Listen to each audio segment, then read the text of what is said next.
राधे राधे। भागवत जी में कहा गया है कि जो गोपाल के भक्त होते हैं विशेष, वो कैसे होते हैं? वाग गदगदा, वाणी गदगद हो जाती है उनकी प्रेम के कारण।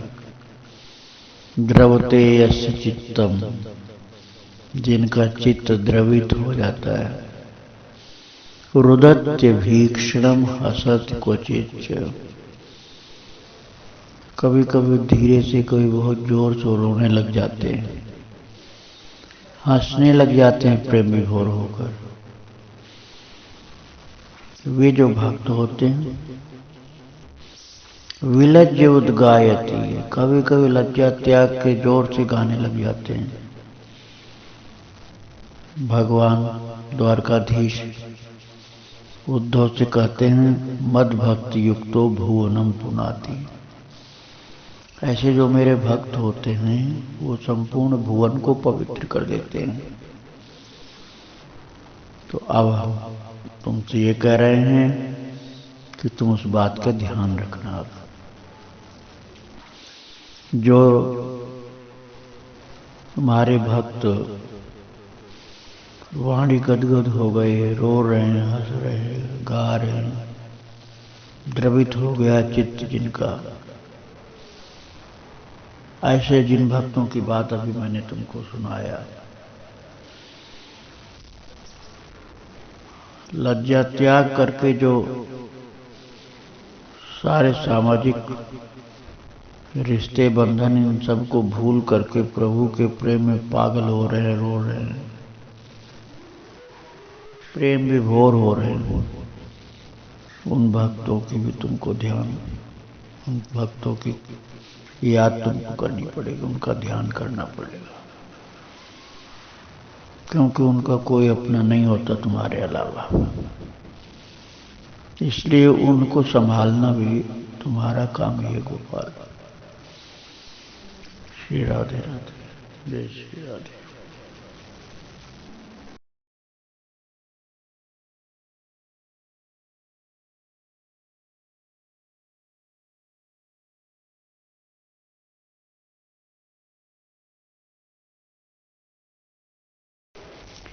राधे राधे। देखो तुम्हारा एक नाम गोपाल भी है। गोपाल का मतलब होता है जो गौओं का पालन पोषण करे, और गो शब्द का एक अर्थ इंद्रिय भी होता है, अर्थात सबकी इंद्रियों में जो अपनी कृपा शक्ति से चेतना डाल दे वो गोपाल, और गौओं को पोषण करे वो भी गोपाल। तो अब देखो, अब ऐसा टाइम है कि बहुत सी गौएं बेचारी दुख पाती हैं, सही सेवा उनको नहीं मिल पाती है। कई लोग अज्ञानवश उनको सताते भी हैं। तो अब अपना गोपाल नाम तुमको चरितार्थ करना पड़ेगा, सिद्ध करना पड़ेगा, क्योंकि गौओं को दुखी देखना तुम्हारी आदत तो नहीं है। गौओं का दुख देखते ही तुम चल पड़ते हो गौओं का दुख मिटाने के लिए। इसलिए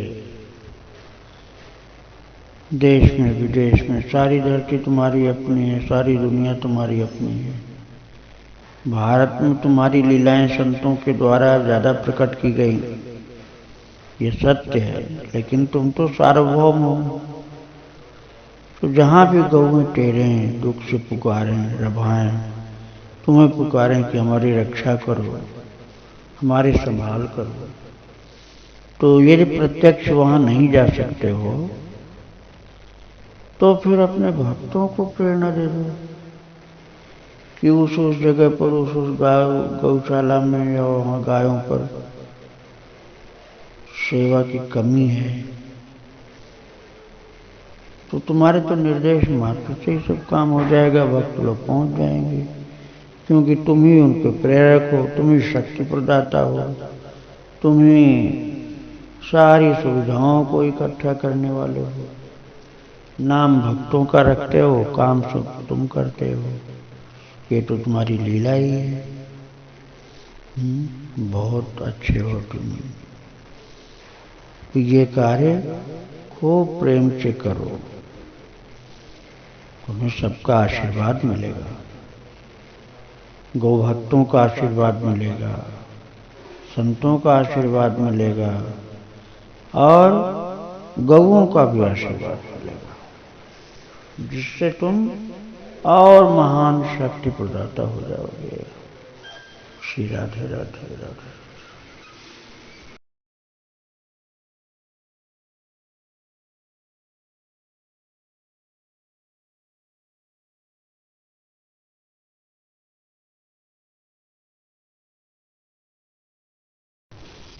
राधे राधे। वाल्मीकि रामायण में भगवान राम जी कहते हैं विभीषण के शरणागति के प्रसंग में सबकी सलाह मांगा कि विभीषण जो हमारे दुश्मन का भाई, उसको शरण में लेके नहीं गए। तो ज्यादा लोगों ने यही कहा कि महाराज उस पर विश्वास नहीं करना चाहिए। हनुमान जी ने कहा प्रभु शरण में आया है तो लेना चाहिए। सुग्रीव ने कहा महाराज उसकी परीक्षा लेनी चाहिए। तो राम जी ने क्या कहा, शक्रदेव प्रपन्नाय तवास्मीति के याचते।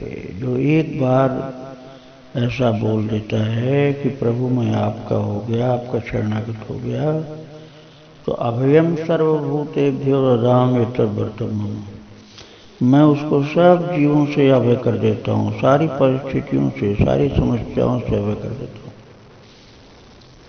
ये मेरा व्रत है, अर्थात नियम है। तो लोगों ने शंका किया कि क्या रावण ऐसे शरण में आ जाए तो रावण को भी आप स्वीकार कर लेंगे शरणागत? तो भगवान ने कहा विभीषणो वा सुग्रीव यदि वा रावण स्वयं। हे सुग्रीव, विभीषण तो भक्त है ही, रावण भी इसी तरह से शरणागत हो जाए तो मैं उसको भी अपना मान के स्वीकार कर लूंगा। तो अब ये तुमको ध्यान देना पड़ेगा कि जो भी तुम्हारी शरण में आएगा, बस उसका भाव तुम देख लोगे कि वो शरण में आया है, सच्चाई के साथ शरण में आया है, तुमको अपना मान करके तुम्हारी शरण में आया है, तो तुम उसको अभय प्रदान करोगे और अभय प्रदान करके उसको अपना मानकर अपना प्रेम दोगे। ये ध्यान रखना। श्री राधे राधे राधे राधे।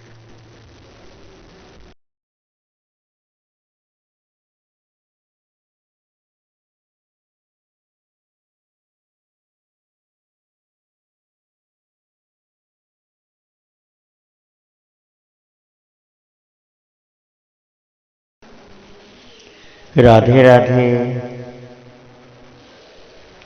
संसार में दो तरह की चीजें होती हैं। एक तो वो है जिसका नाश हो जाता है और जिसका नाश नहीं होता एक वो। तो जिसका नाश होता है उसको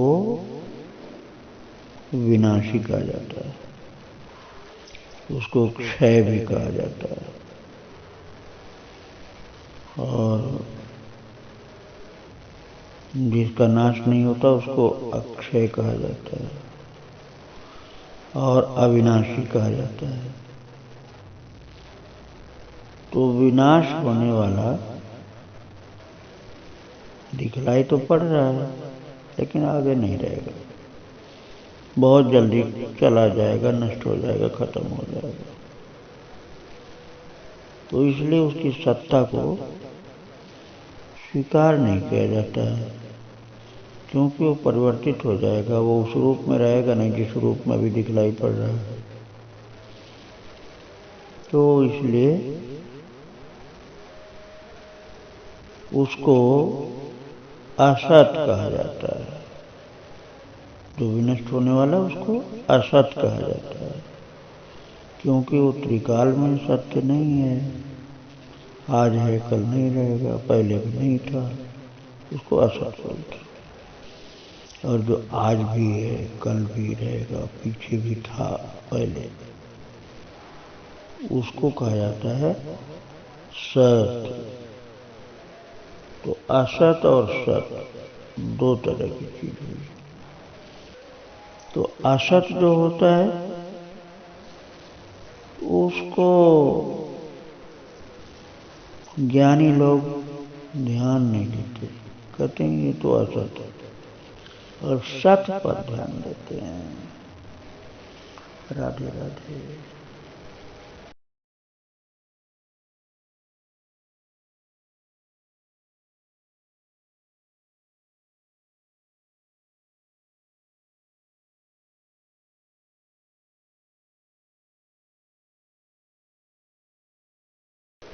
राधे राधे। कल मैंने तुमको बतलाया था कि दो तरह की चीजें हैं दुनिया में, एक सत है, एक असत है। तो असत जो है उसका भाव होते हुए भी अभाव है। कहने के लिए तो भाव है, लेकिन फिर भी उसका अभाव है। वो होते हुए भी नहीं होने के बराबर होता है। और सत जो है उसको दिखलाई नहीं पड़ता, इसलिए अभाव जैसा लगता है, लेकिन उसका सदा भाव होता है, वो कभी नष्ट ही नहीं हो सकता है। जो कभी नष्ट नहीं हो सकता वो अविनाशी, वही सत है।